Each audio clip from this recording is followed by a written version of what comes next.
we've spent so much time on why not. We've spent so much time on the flaws, on the wrinkles, as to I prefer this guy over this guy because guy number one doesn't do this well, this well, this well. We were talking about prolific, top of the draft board, incredible prospects, and all we've done since the season ended, and really for Washington, when we knew we were going to be terrible, probably late October, has been, picking these guys apart and prodding and figuring out why this might not work or why that might not work, etc. You're right in the sense that all we've been doing is kind of looking for the wrinkles, the flaws.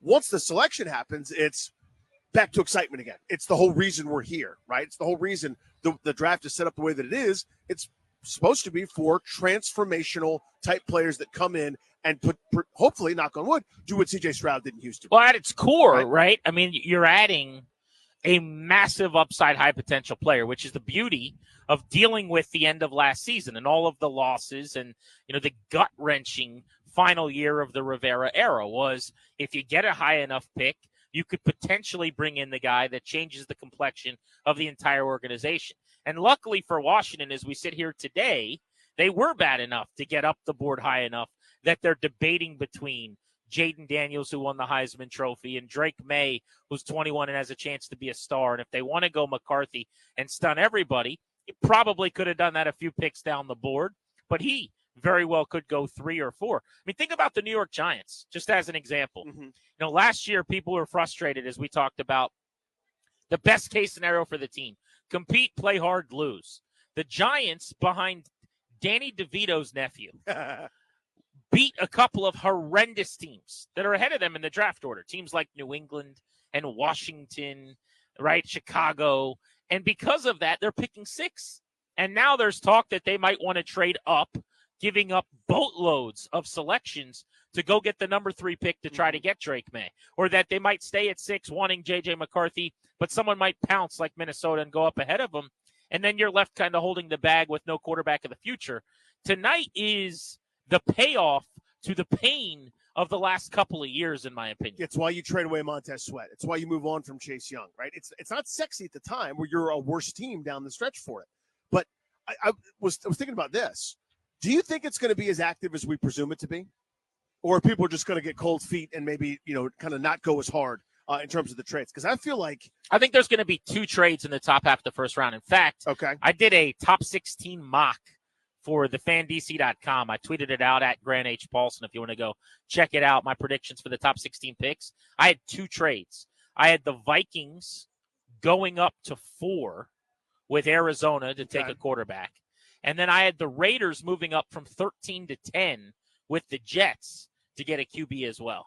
Those were the 2 deals I saw in the top half of the first round. I think more than that would be, to use your word, like crazy, wild. Like now we get to, wow, this is amazing. 1 would be whelming. 2 would be cool.